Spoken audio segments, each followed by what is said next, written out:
জীবনে কিছু স্বপ্ন বাস্তবায়নের জন্য কত মানুষই না আপনজন ছেড়ে দূরে আছে। আসলে এটি অনেক কষ্টের। তাহলে এভরিওয়ান, আসসালামু আলাইকুম, সবাইকে কেমন আছেন? আলহামদুলিল্লাহ আমরাও ভালো আছি। আর এই তো চলে এলাম নতুন একটি ভিডিও নিয়ে।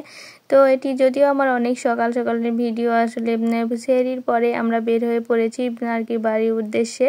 তো আমরা একটা সিএনজি নিয়েই কিন্তু উত্তরা বাস স্ট্যান্ডে চলে এসেছি। আর আমার মেয়েকে কিন্তু দেখেই বোঝা যাচ্ছে কতটা বিরক্ত, ওরে ঘুম থেকে তুলে নিয়ে চলে এসেছি। তো যাই হোক, আমরা কিন্তু উত্তরা বাস স্ট্যান্ডে চলে এসেছি। এখন সিএনজি থেকে আর কি ব্যাগগুলো ভালোভাবে নামিয়ে নিচ্ছি। আর এটি হচ্ছে আমার গত বৃহস্পতিবারের ভিডিও, যদি আপনাদের সাথে আমি শেয়ার করতে পারি না, এই জন্য খুবই দুঃখিত। আসলে এডিট করার টাইম পাই না, শ্বশুরবাড়িতে এসেছি অনেক দিন পরে, এই জন্য আর কি সবার সাথে খুবই ব্যস্ত ছিলাম। তো যাই হোক, আমরা কিন্তু উত্তরা বাস স্ট্যান্ডে চলে এসেছি। আর আমাদের বাস আসার কথা ছিল সকাল 7:30টার দিকে। তো আমরা খুবই তাড়াহুড়ো করে আর কি এসে দেখি আমাদের বাসটা এখনও আসে নাই, তো বাসে আসতে লেট হবে। তো এদিকে কিন্তু তাইফা খুবই বিরক্ত করছিল ওর বাবাকে, কারণ ঘুম ভেঙে গেছে ওর, এই কারণে খুবই বিরক্ত হচ্ছিল। আর বরাবরই তাইফা ওর বাবাকে বেশি বিরক্ত করে, আমার কাছে খুব একটা আসে না বাইরে আসলে। তো আমরা কিন্তু কাউন্টারের ভেতরে গিয়ে এখন রেস্ট নিব, কারণ অনেকটা সময় লাগবে বাস আসতে। আর এর মধ্যে আমরা কিন্তু বসেছিলাম অনেকক্ষণ।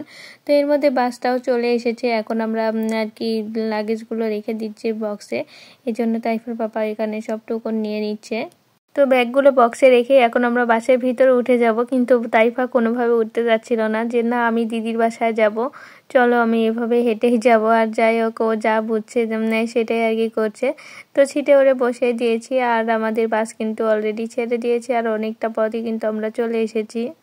আর সবচেয়ে অবাক করা বিষয় কি জানেন, বাসটা যতই এগিয়ে যাচ্ছিল ততই বেশি অবাক হচ্ছিলাম। এটা হচ্ছে যমুনা সেতু, আর যমুনা সেতুতে দেখেন কতটা কুয়াশা পড়ে আছে।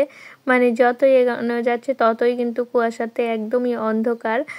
তো এরকম দেখে খুবই আর কি ভালো লাগলো, যে এলাকায় মনে হয় এখনো শীত শীত আছে, যেহেতু ঢাকাতে অনেক গরম। আর এই জায়গাটা আমার কাছে অসম্ভব সুন্দর লেগেছে, অনেক সুন্দর, তাই না? তো যাই হোক, আমরা কিন্তু চলে এসেছি আমাদের গন্তব্যস্থলে। আর এটা হচ্ছে নাটোরের বনপাড়া। আসলে মনের মধ্যে খুবই আনন্দ লাগছিল যে অনেকদিন পরে আপনজনের মাঝখানে ফিরছি। আসলে যারা প্রবাসে থাকে তারা কিন্তু অনেক কষ্টে থাকে, এটুকু ফিল করতে পারলাম আর কি।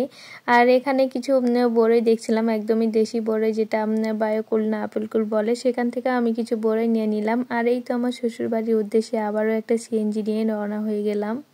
আমার শ্বশুরবাড়ির এই রাস্তাটা আমার কাছে অনেক পছন্দের, দুই পাশে মাঠ আর মাঝখানে রাস্তা, আসলেই দারুণ ব্যাপার, অনেক ভালো লাগে।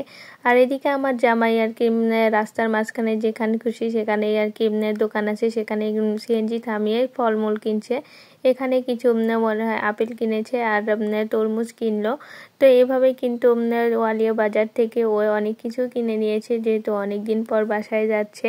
তো মা বাবা সবার জন্য কিন্তু টুকিটাকি সে জিনিস কিনছে। তো আজকের ব্লগ এই পর্যন্তই। সবাই ভালো থাকবেন, সুস্থ থাকবেন, আমাদের জন্য দোয়া করবেন। আল্লাহ হাফেজ।